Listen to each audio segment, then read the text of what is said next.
Al Godi, sekarang ada warnanya loh, baju koko habaib.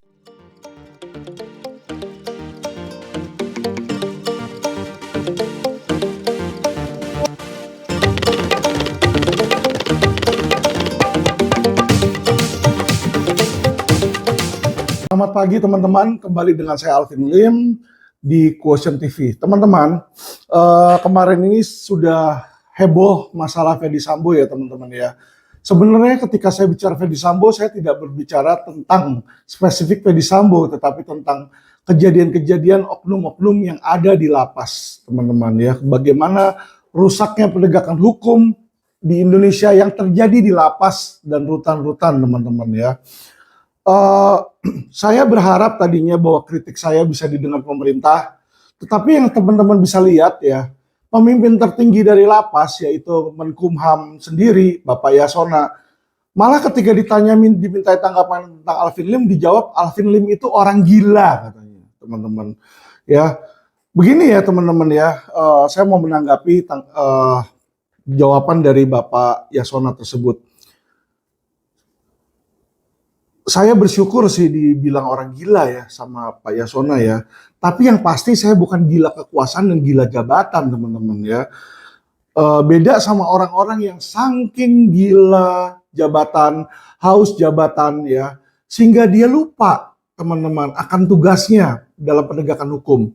Saya mau kasih tahu teman-teman ya, saya mau ceritakan kepada teman-teman secara detail ya kerusakan dan kebobrokan yang terjadi di lapas dan di rutan-rutan agar teman-teman tahu bagaimana Menkumham yang diatur oleh oleh Yasona itu ada saat ini teman-teman di negara Indonesia teman-teman ya. Kalau teman-teman sebelumnya dengar cerita dari Uya-Kuya dari Tio Pakusadewo, teman-teman itu cuma kulit luarnya. Saya akan kasih tahu borok-boroknya dalam-dalamnya sampai jeroan-jeroannya teman-teman. Pertama teman-teman ya, di bawah Menkumham itu ada lapas, ada rutan, ada pengayoman, ya rumah sakit. Kemarin sama Tio Pakusadewo sudah dibilang rumah sakit itu tempat untuk kalau orang mau esek-esek, ya bisa juga sih di situ. Ya, tapi yang saya mau kasih tahu kepada teman-teman, lebih dari esek-esek teman-teman, itu adalah tempat di mana pelanggaran HAM terjadi hampir setiap hari teman-teman. Ya, dan saya dan beberapa tahanan lain di sana menjadi saksi matanya. Satu pelanggaran yang dilakukan adalah tempat itu adalah sarang pemerasan teman-teman. Jadi kalau kita melihat bagaimana kelakuan wakil dari Yasona yaitu Edi Haries yang sudah dijadikan tersangka ya untuk menerima gratifikasi teman-teman. Itu hal yang sama dilakukan oleh para oknum di pengayoman dan di lapas dan di rutan teman-teman. Untuk pengayoman sendiri saya memberikan kepada teman buktinya. Pengayoman ini ada kepala penjaga, teman-teman yang bernama Pak Jauhar dan Pak Rusdan. Ini dua adalah orang paling brengsek yang suka memeras. Saya berikan pada teman bukti pemerasannya dan bukti bagaimana dia meminta uang.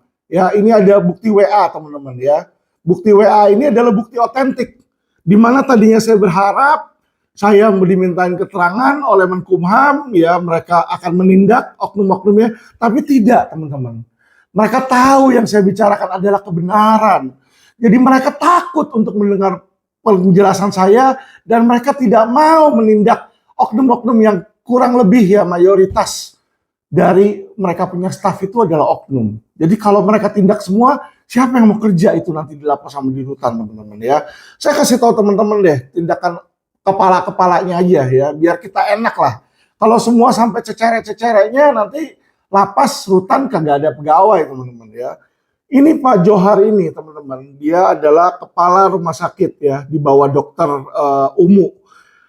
Sebagai kepala tahanan teman-teman, kepala penjaga tahanan, dia bilang di sini, kena jumper ya HP-nya dari lapas dan rutan Mbak Vio, jam 12 persiapan ya ke rumah sakit. Jadi Pak Johar tahu teman-teman ya, bahwa Vio ini memegang handphone ya. Jadi ketika saya bilang, ketika di rumah sakit mengecek keadaan di tahanan ya melalui handphone, bukan handphone saya teman-teman, tapi handphone Fiorucci ya. Fiorucci membawa handphone karena Fiorucci bukanlah tahanan, dia adalah pengunjung ya, pengunjung tahanan pengunjung pasien. Jadi tentu boleh namanya pengunjung bawa handphone itu boleh. Ya, ini bukti komunikasi antara Pio dengan penjaga tersebut. Kena jumper ya ke rumah sakit. Iya Pak, ini lagi mau keluar. Sudah proses Mbak cuci darahnya, signal jelek. Iya Pak, signal jelek ini lagi di EMC Pulau Mas, lagi dicuci darah, kata si Pio. Ya namanya kita di rumah sakit, istri saya bawa handphone ya boleh ya, karena ini komunikasinya sekali lagi teman-teman bukan dengan saya tapi dengan istri saya. Saya tidak bawa handphone. Yang bawa handphone istri saya, dan istri saya menggunakan handphone karena dia bukan tahanan. Oke, semoga cepat pulih Mbak Vio. Besok malam saya pulang kampung. Titip pesan Bang Alvin barangkali bisa bantu buat perjalanan. Jadi dia mau pulang kampung minta duit, Pak ya. Jadi biasa nih, minta duit buat pulang kampung. Makasih ya merepotkan. Malam Pak Johar, iya Pak Alvin tanya besok mau ditransfer atau ambil cash aja. Cash aja katanya. Saya ke kantor, mau dibawain oleh-oleh apa Bang Alvin? Kok jadi abang sih? Gak apa-apa. Pak Johar sehat-sehat aja kata Pio. Udah sakit ginjal gak bisa makan macam-macam sembarangan. Buat Mbak Pio aja katanya. Gak usah repot-repot, gak apa, kita tolak ya secara halus. Habis itu uangnya kita berikan di situ. Ini April 25. Jadi setiap minggu ya Pio itu selalu dimintain duit. Baik melalui WA maupun ngomong langsung teman-teman. Ini yang melalui WA aja nih saya kasih tahu nih ya. Mei 16 dia minta lagi Mbak Pio besok ada tamu. Barangkali bisa bantu ya, makasih. Setiap minggu minta uang ya teman-teman ya. Kita dikasih sama Pio ranging antara 2 juta sampai 5 juta per minggu teman-teman. Jadi selama 6 bulan sudah ada di rumah sakit, sudah puluhan juta diterima oleh Pak Johar dan Pak Rusdan ini teman-teman ya. Ini tadi Mei, April 25, Mei 16, ini Mei 25 lagi. Mbak Vio bilang abang, besok bantu saya nggak 2 juta, mau acara besok pagi, Mei 25 nih, minta tunggu, terima kasih. Pak, sorry sekarang belum pegang uang, mesti KTM, nggak pegang cash. Oke Mbak, keluar ya hari ini, Mei 26. Dibilang, iya Pak, Mbak Pio kalau 2 jutanya sudah ada info ya, terus sudah ada dikasih nih. Ditelepon lagi, miss call lagi Juni 1. Jadi kalau teman-teman lihat, setiap minggu nih selalu dimintain ya, ini dari Mei, April 25 di sini ya. Mei 25, Mei 26, Mei 16 di sini. Juni 1 ini kalau udah Mei 25 kan seminggu kemudian Juni 1 dimintain lagi. Ya Pak, kok sorry nggak angkat, kondisi gimana, perkembangannya makin baik. Mbak Pio besok kita ada pertandingan olahraga. Bisa buat teman-teman saya besok aja ke kamar, minta duit lagi nih ya. Juni 1 di sini teman-teman. Juli dia minta duit lagi nih, Juli 25 di sini. Jadi kalau teman-teman lihat di sini ya, selama di sana ini selalu minta uang terus ini si Pak Johar ini ya. Pagi Mbak sudah bangun ya Pak, makasih supportnya katanya. Mbak hari ini keluar ya, kalau bisa bantu-bantu info ya Agustus 7 nih. Ini semua ini ya setiap minggu teman-teman ya, bukan hanya kami ya teman-teman ya. Itu di kamar itu, baik kamar Lily, kamar Edelweiss, itu belasan orang itu semua dimintain duit teman-teman ya. Ada yang 10 juta, ada yang 25 juta sebulan. Kalau yang pendek-pendek tuh bisa 25 sampai 50 juta teman-teman ya. Makanya yang dibilang Tio Pakusadewo itu benar. Ya bandar narkoba di situ curhat sama saya, dia diminta 50 juta. Dia bisa bawa istrinya segala, bisa bawa tamu-tamunya ke situ malam-malam, bisa ngebir teman-teman di situ ya. Jadi inilah teman-teman ya, kerusakan-kerusakan di mana Menkumham ini sudah bukan menjadi aparat penegak hukum, tapi sudah jadi oknum-oknum pemeras teman-teman. Ini September 6 lagi. Mbak Pio bisa bantu 2 juta nggak Mbak? Siapa? Nanti saya di rumah sakit saya ambil. Kalau lagi nggak ada jangan dipaksakan ya. Video jangan lupa kirim Mbak. Siapa? Hari ini saya ambil dulu. Katanya. Sudah balik Mbak? Sudah. Izin Pak, saya kemana nih? Mau kasih duitnya nanti saya ke belakang aja. Masih ada pasien baru 2 orang di UGD katanya. Ya. September 6 ini. September 11 lagi di sini. Mbak Vio, iya Pak. Tadi mau minta tolong Mbak Vio mulangin yang sakit di Jawa, dia bilang. Di situ. Kalau kita lihat teman-teman ya, ini selalu minta uang ya. Hal yang sama dengan Pak Rusdan nih. Agustus 14 Siang Bu, tadi saya infokan terkait 17-an gimana Bu? Ya Pak, hari ini saya ambil ya, diambil duitnya. Baik Bu, infoin aja nanti. Jadi teman-teman, ya kalau kalau saya dibilang orang gila, ya istri saya adalah istri orang gila, ya kenapa kok kami ini nggak dibawa masuk ke rumah sakit jiwa, tapi saya di penjara, dimasukin pengayoman dan diperas teman-teman. Ya. Jadi kalau dibilang Alvin Lim melanggar aturan, tidak, saya tidak melanggar aturan. Ya, istri saya yang pegang handphone, saya tidak pegang handphone teman-teman. Ya. Tapi boleh saya kasih tahu informasi buat teman-teman ya. Seluruh orang di lapas dan rutan yang punya duit dan juga di rumah sakit pengayoman yang punya duit ya, yang mampu beli handphone itu punya handphone teman-teman. Ya. Nanti kalau perlu saya buktikan, saya telepon mereka satu persatu ya biar supaya diangkat. Ketika diangkat kalian bisa lihat bagaimana saya menelpon orang-orang yang sedang ada di dalam lapas dan mereka bisa berkomunikasi teman-teman. Jadi aturan nggak boleh pakai handphone itu bullshit. Ya, ketika saya bilang, saya klarifikasi, saya bilang Sambo itu saya tahu karena saya teleponin semua orang dan termasuk pejabat. Saya ini komunikasi bahkan sampai petugas-petugas mereka dan kepala mereka teman-teman ya.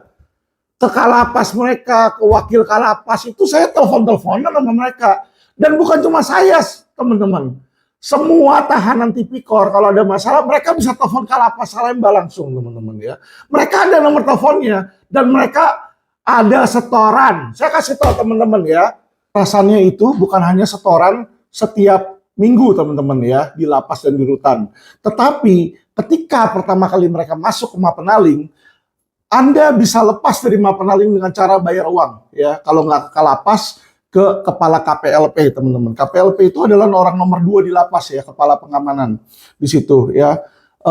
Kalau tidak maka Anda biasanya 1 atau 2 minggu ada di Mapenaling teman-teman. Jadi bayar itu kalau mau lepas dari Mapenaling beberapa juta.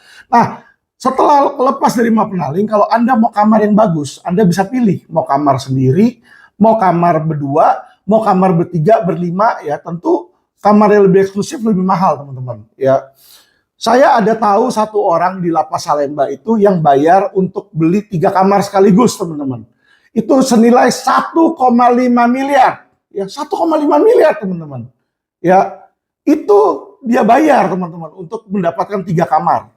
Ya, untuk beli 3 kamar. Yang satu untuk tampingnya dia, tamping itu tahanan tapi jadinya jadi pembantu dari tahanan. Ya, kedua dia punya kamar juga untuk taruh gudang-gudang ya. Yang satunya lagi kamar untuk dirinya sendiri, teman-teman. Dibayar 1,5. Jadi teman-teman, tahanan itu di penjara itu kasihan. Sebenarnya dia bukannya kasihannya hidupnya nggak enak ya. Kasihan karena jadi bahan pemerasan ya. Jadi penjahat-penjahat atau orang-orang yang salah yang di penjara itu mereka di sana tuh nggak bertobat. Mereka di sana itu cuma jadi bahan pemerasan doang. Ya, jadi penegak hukum juga bukan jadi penegak hukum di sana, tapi mereka jadi penjahat dan pemeras, teman-teman. Itulah yang dilakukan Ketua KPK, yang dilakukan oleh juga Wakil Ketua Menkumham, ya orang-orang yang udah ketangkep basah itu ya seperti itu.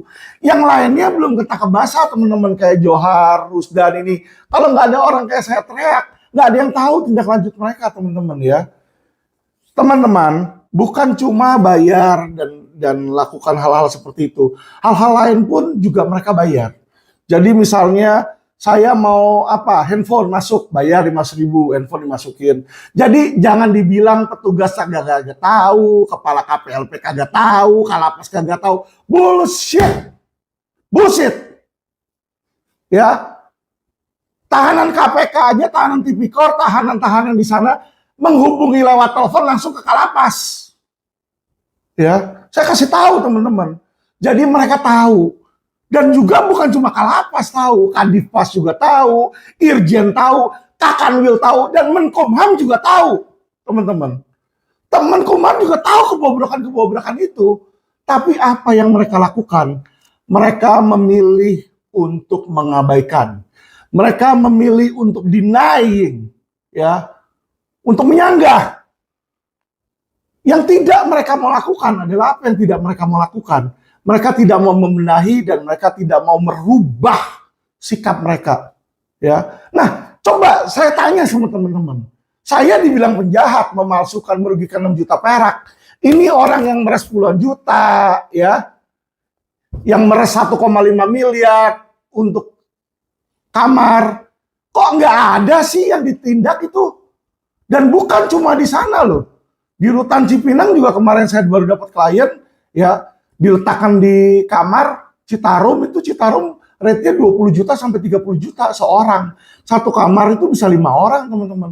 Jadi satu kamar mereka bisa untung kalau 20 juta atau 30 juta aja dikali 5 di situ, itu 250 juta, 150 sampai 250 juta. Bayangin ya teman-teman, berapa banyak puluhan kamar. Jadi setiap kali, setiap bulan dia perpindahan, berapa puluh miliar itu diperas.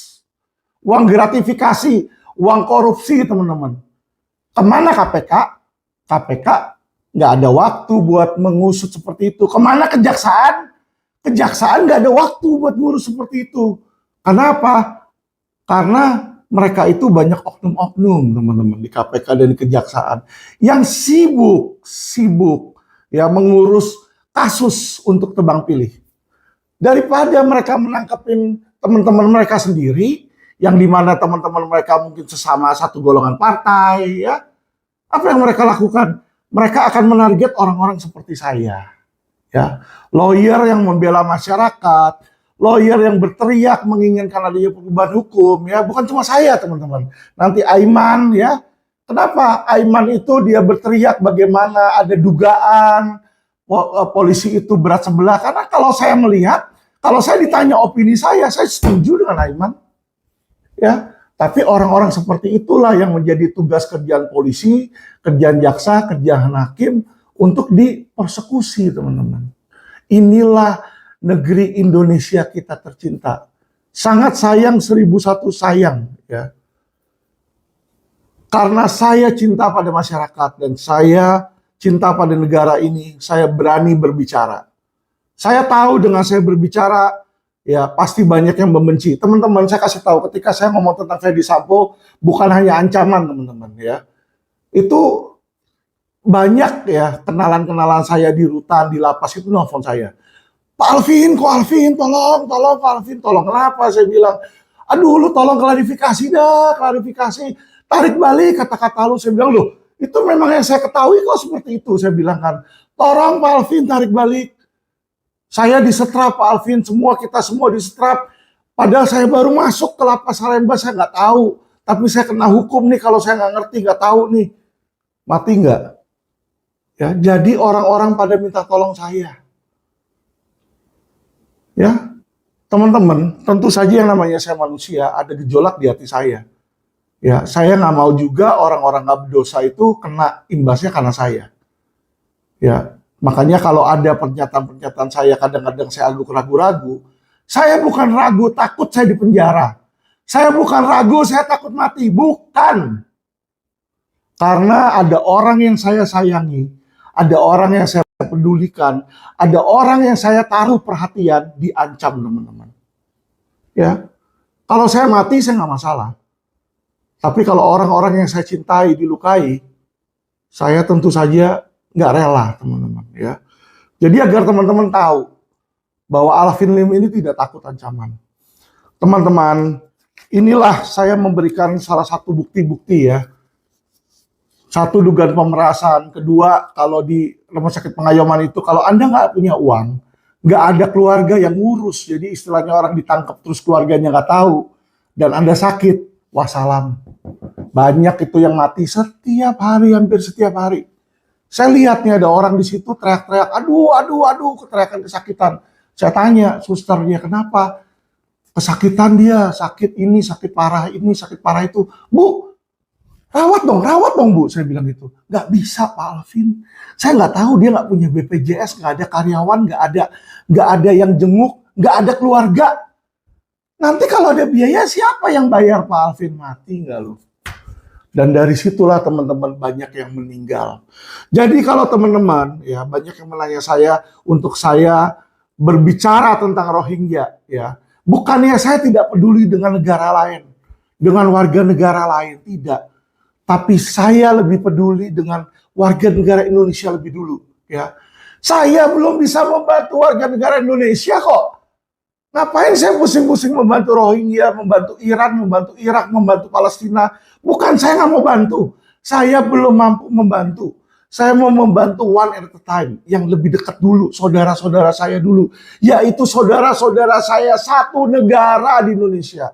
Karena banyak negara, saudara-saudara saya satu negara, teman-teman, yang hak asasinya tidak diberikan, teman-teman. Kasihan itu, teman-teman. Kasihan, ya.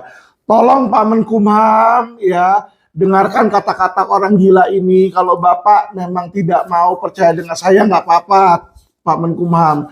Tolong diperiksa nanti handphonenya dari Pak Johari dan Pak Johar ini, ya. Benar nggak nih ada WA minta-minta duit, ya? Nanti kalau perlu WA dari istri saya, itu kan pakai handphone istri saya, ya kan? Kami bersedia kok, kasih lihat, ya. Nggak apa-apa, di digital forensik aja, bahwa percakapan ini adalah percakapan otentik dan asli. Kita tuh tidak suka melakukan hoax dan nggak suka pura-pura, ya. Ketika saya klarifikasi, bukan saya menarik balik, saya memperjelas kata-kata saya, ya. Jadi yang saya ketahui tentang Sambo, ya seperti itu. Yang saya ketahui tentang Sambo itu tidak tidur di tahanan Lapas Salemba. Ya, tidur di ruang kantor KPLP atau tidur pulang ke rumah, saya nggak tahu. Karena kenapa? Nggak pernah ngelihat, tidak ada tahanan yang melihat dia. Ya, karena kalau dia masuk ke dalam ruang tahanan lain itu pasti lihat.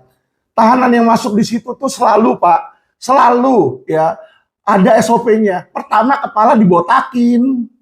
Kepala itu dibotakin. Jadi kalau kalian dikasih lihat foto sama Kalapas Beni, dikasih lihat foto sama Kadifpas, ya, foto Sambo dengan gagahnya punya rambut gondrong, ya, itu saja sudah keistimewaan, teman-teman. Semua tahanan yang masuk penjara itu wajib dibotakin. Termasuk saya pun waktu itu mau dibotakin, saya kalau mau bayar pun untuk tidak dibotakin bisa. Tetapi saya bersedia, saya bilang botakin aja. Makanya ini rambut saya masih pendek nih. Ya, saya selalu dibotakin, nggak apa-apa. Ya, itu ada prosedurnya. Terus kalau dibilang 3 hari di Lapas Salemba terus dikirim ke Lapas Cipinang juga aneh. Kenapa? Setahu saya Mappenaling itu 1-2 minggu dan itu wajib. Ya. Ini dia saya yakin tidak masuk Mappenaling. Kedua adalah kenapa kok dia dipindah ke Cibinong? Ya kan? Anda lihat deh, aneh loh. Ya, orang-orang yang loaded, orang-orang yang hebat, berkuasa atau berduit dipindah ke Cibinong loh. Bukan cuma Ferdi Sambo, tetapi juga Joko Chandra. Teman-teman, satu hal tentang Joko Chandra, ya, informasi yang saya dapat dari Pak Johar ini adalah Pavilion Edelweiss, yaitu sisi rumah sakit Pengayoman yang ada AC-nya di sana, ya, itu dibangun oleh Joko Chandra dan digunakan untuk kepentingan Joko Chandra. Itu yang dikatakan Pak Johar kepada kami, ya. Dan Pak Joko Chandra katanya dia pindah ke Cibinong dan membangun pavilion di sana, ya, di Cibinong tersebut. Jadi kita patut curigai nih, ya. Ya, patut diduga, ya, saya bilang patut diduga ini kalau informasi dari petugas, saya nggak tahu benar atau enggak, ya. Apakah Ferdi Sambo juga menggunakan fasilitas yang digunakan oleh si Joko Chandra, ya. Tapi aneh kan, kok kenapa orang-orang yang berduit ini mampu pindah? Kalau memang mau dipindah, kenapa yang cuma berduit aja dipindah? Yang nggak berduit kenapa nggak dipindah? Contoh di Lapas Salemba, di Lapas Cipinang itu, ya, orang-orang berduit itu pada pindah. Surya Darmadi yang 5,7 triliun pindah. Asabri 7 triliun pindah, Beni Cokro, ya. Itu orang-orang pada punya duit pada pindah ke sana, teman-teman, ya. Aneh ini, saya juga cuma melihat ini kok aneh, dan banyak selain 2 orang itu sudah banyak yang lainnya juga pindah dan yang akan ikut pindah, teman-teman. Kenapa? Karena di Lapas Cipinang saat ini kepala rutannya, kepala lapasnya bagus, teman-teman. Teman-teman, kalau bagus saya bilang bagus, kalau jelek saya bilang jelek. Kenapa saya bilang kalau Lapas Cipinang bagus? Ya, ketika dia baru menjabat, ya, si Pak Prayer namanya, ya, itu dia sidak semua. Bagian isolasi itu dia sidak. Ya, jadi Beni Cokro dan semua tahanan tipikor lain yang tadinya pegang handphone teman-teman, itu diambil handphonenya, disita teman-teman handphonenya. Jadi di lapas Cipinang itu sedang steril ya, tapi ya kita nggak tahu berapa lama ya. Saat ini dia bersih teman-teman ya. Saya nggak tahu apakah nanti akan stay bersih ataukah akan terpengaruh juga dengan oknum-oknum yang ada. Ya, dan bukan cuma handphone, AC ya. Jadi lapas isolasi itu ada AC-nya teman-teman ya. Saya tahu beberapa tahanan tipikor itu punya AC. Dia bukan AC fix ya, bukan AC split, tapi AC dorong teman-teman ya. AC dorong itu yang portable. Jadi kalau ada sidak, mereka umpet-umpetan, diumpetin. Tapi emangnya nggak tahu teman-teman. Jadi Kakanwil, Irjen kalau mereka mau sidang, Kak Kamtip kalau dia mau sidak, dia kasih tahu dulu. Ya kan, dikasih waktu dulu nih, 10 menit, 20 menit agak beresin. Ya, jadi barang-barang itu dititipin nanti ke petugas. Handphone dititipin ke petugas. Nanti bayar 2.000 setiap kali ditip ya. Bayangin teman-teman. Kalau di lapas ya, di rutan itu ada 3.000 tahanan. 2.000 aja punya handphone ya. Kali 200.000. Hah? Sudah berapa uang yang mereka dapat teman-teman? Itu sudah 200 juta teman-teman. Hebat ya teman-teman ya. Itu yang mereka bisa dapatkan setiap kali sidak. Makanya nggak heran teman-teman, sidak itu sebulan bisa 2 kali, bisa seminggu sekali ya. Itu apa? Buat iuran buat mereka teman-teman.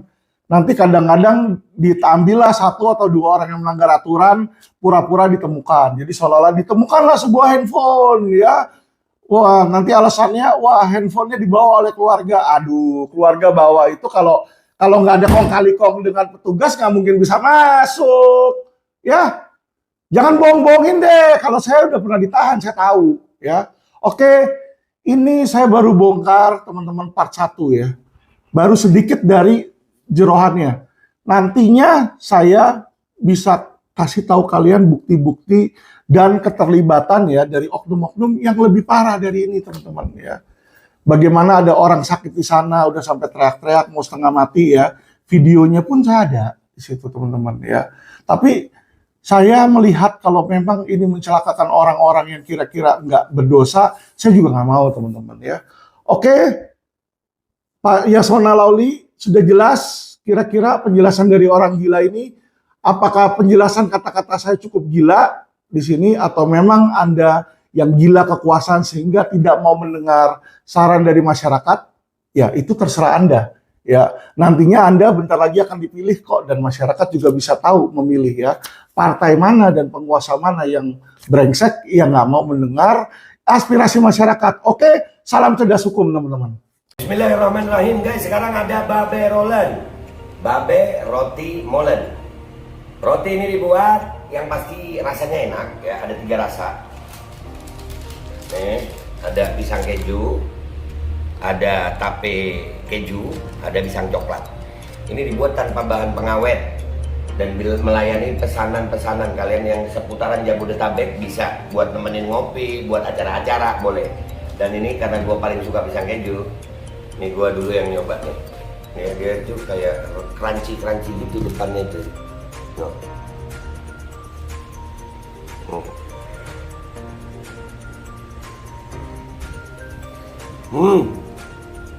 Tahu kerennya di depan nih, terus di dalamnya empuk. Ya Allah. Udah nggak usah lama-lama, lu kalau kepingin langsung pesen aja, itu ada nomor WA-nya, nanti gua kalau cantumin, ada juga IG-nya, langsung pesen, murah. Cuman nanti dia tanya itu 35.000 kalau nggak salah, ya.